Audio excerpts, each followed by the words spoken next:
రండి రండి పిల్లలు రండి. ఎంతమంది పిల్లలు? 2 అబ్బాయిలు 1 అమ్మాయి అండి. ఓకే. అందరూ ఈ పని చేస్తారా? మీ బిజినెస్ అనా? మొబైల్ ఆఫ్ చేసి ఓకే అమ్మా, మళ్ళీ ఒకసారి మాట్లాడతా. మంచిదమ్మా తల్లి, థ్యాంక్ యూ అమ్మా. ఓకే అమ్మా, డ్రింక్ పర్లేమ్మా పర్లేదు డ్రింక్ పర్లేదు పర్లేదు ఇప్పుడే వద్దు. పర్లేదండి. లేట్ అయింది, 2 గంటలు లేట్ అయింది. Sir thank you. Hello, thank you అమ్మా.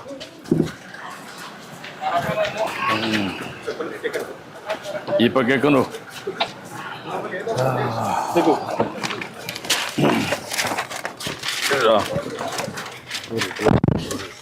ఏంటి బస్సు ఏం చెప్పు?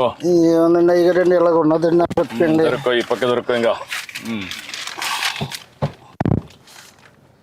ఎంతమంది పిల్లలు? 2 ఒక 2 అబ్బాయిలు 1 అమ్మాయి అండి అయ్యారండి. ఏం చదివించేవాళ్ళని? పాప 10th చదివిందండి. అబ్బాయి ఏమో ఇంటర్ చదివాడండి, 22 సంవత్సరాలు. పాపకేమో 25 సంవత్సరాలు అండి.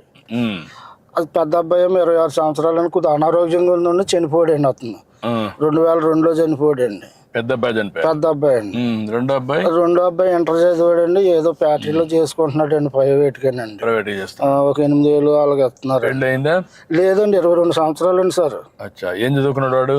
ఇంటర్ అండి, ఐటీ చదివాడండి. ఇంటర్ ఐటీ చేశాడు. ఇప్పుడు నువ్వు, మీ భార్య, కొడుకు అండి. కూతురు బయట ఉందా? బయట అండి, ఎక్కడేనండి, మా మేనల్డ్కే చేశానండి. మీ మేనల్డ్కి ఏదో దేవుడు ఇచ్చిన మీ పక్కన కూకుంటాక నేను ఎంత పుణ్యం చేసుకుంటే మీ దగ్గర కూకున్నానండి. లేదు కానీ నేను కూడా నీ విషయాలు తెలుసుకుందామని వచ్చా. నేనేంటంటే పేదవాళ్ళకి న్యాయం జరగాలి. అయ్యో, మన పరిపాలన చాలా బాగా చేస్తున్నారండి. అయ్యారు చాలా అభివృద్ధిలోకి చేస్తున్నారండి. ఈ వైఎస్ఆర్ గారి పార్టీ వచ్చాక అడుగట్టుకుపోయిందండి మొత్తం. కొంత ఇబ్బంది పడావా?